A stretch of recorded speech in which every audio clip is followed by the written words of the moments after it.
The tradition of singing Beethoven's Ninth Symphony is quite something in Japan, as I'm sure many of you are aware.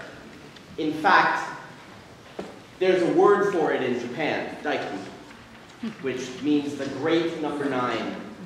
And that's what it means. It means this piece. And how Beethoven's Ninth Symphony came to Japan is a remarkable story of human spirit. There were about 5,000 German prisoners being held in a place in Japan during the First World War. And to keep their spirits up, they organized a performance of Beethoven's Ninth Symphony. Now, of course, they didn't have any women in the camp, so they made an arrangement of it for all male voices. And they certainly didn't have quite a symphony orchestra, but they put together whatever instruments they could, and they put on a performance of the piece.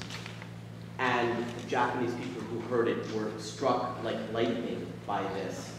And that was in 1918, and shortly thereafter, orchestras in Japan began to perform the piece.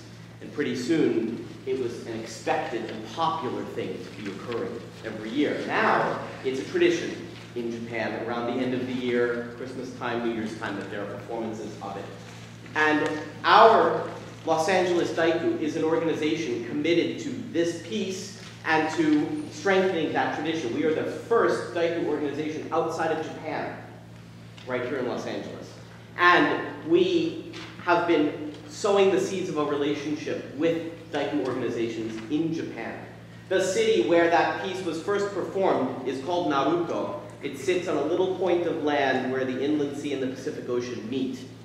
And every year in Naruto, they do a performance of the piece. Singers come from all over Japan, and now they're starting to come from Los Angeles to participate in this performance. 600 singers in the chorus and a symphony orchestra. This year, for the first time, they had to limit the number of singers in the chorus because there isn't room. They do this every year, the first weekend in June, to commemorate the great gift of Beethoven's Ninth Symphony for the people of Japan. And I am deeply honored to announce that I will be conducting that concert in June of next year.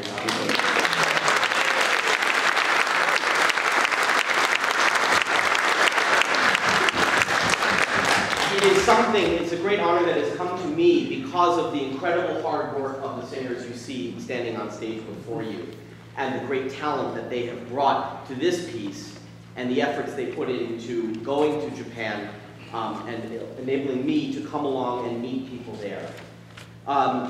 We are performing the piece ourselves here in this country as part of the Daiku tradition just after New Year's. We'll be presenting on January 5th, the second annual New Year's Daiku here in Los Angeles, combined with the Pasadena Master Chorale and other singers from Los Angeles, and we will be hosting a dozen or so singers from Japan. So we are building a bridge that we hope grows stronger and deeper, and so that year after year, more and more singers can come back and forth. And in the name of this piece, which is after all about uniting all people in brotherhood, get to experience traveling to a different country and get to strengthen the relationship between the cultures of America and Japan. And in that spirit, we offer you this four-hand piano arrangement of the Daiku.